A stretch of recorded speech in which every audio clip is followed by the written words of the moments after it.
শুভ সন্ধ্যা। ওলো internet service থেকে সুজন বলছিলেন। জি বলেন। আপনি আমাদের একটি কানেকশন ব্যবহার করছেন। না, করছি না। আচ্ছা আচ্ছা। অ্যাকচুয়ালি দেখতে পাচ্ছি যে আপনার ইউজারটি ডেট এক্সপায়ার হয়ে গিয়েছে স্যার। অ্যাকচুয়ালি আমি কি কারণে ব্যবহার? জি না, প্রথমত হচ্ছে আমি ওটা ইউজ করিনি, কারণ ওই যে আমার সেটে সাপোর্ট করতেছিল না। আপনারা তো যে দুটা ব্যান্ড দিয়ে রাখছেন, ওই ব্যান্ড আমার জি সেটে জি। অ্যালাউড না। আমার হচ্ছে তাইওয়ান ভার্সনের সেট, যার কারণে ওটার আমি ইউজ করি নাই। এই কারণে। আচ্ছা আর আচ্ছা আচ্ছা। পরবর্তীতে ভাবছিলাম মডেম নিয়ে ইউজ করবো, কিন্তু আপনাদের প্রাইস লিস্ট দেখে মানে আমার মাথা নষ্ট হয়ে গেছে। এই জন্য মা পোসাই দোয়া পোসাই ওলো থেকে। আচ্ছা আচ্ছা স্যার, প্রাইস বিল দেখে মানে মানে ইউজ করতে প্যাকেজ যাচ্ছেন দেখে, আর হ্যাঁ হ্যাঁ, আমার আর আচ্ছা ইচ্ছা নাই। আচ্ছা আচ্ছা আচ্ছা। আচ্ছা আচ্ছা স্যার, সেক্ষেত্রে প্রাইজের যদি কোনো রকম পরিবর্তন আনা হয়?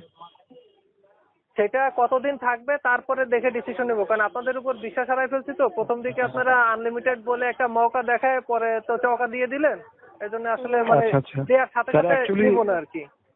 জি স্যার, অ্যাকচুয়ালি আপনারা প্রথম দিকে যে প্ল্যানগুলো পেয়েছিলেন হুম। সেগুলো ছিল আমাদের প্রমোশনাল অফার, সীমিত সময়ের জন্য। আমাদের লিফলেটে সে বিষয়টি মার্ক করা হ্যাঁ ছিল হ্যাঁ স্যার, হ্যাঁ, না সীমিত সেটা সময়ের বুঝতে জন্য। পারছি। তাহলে সেই সময় আপনাদের রেগুলার প্রাইসটা দিয়ে রাখা উচিত ছিল, যে প্রমোশন শেষ হলে এই প্রাইসে যাবে, আচ্ছা আচ্ছা আচ্ছা। তাই না?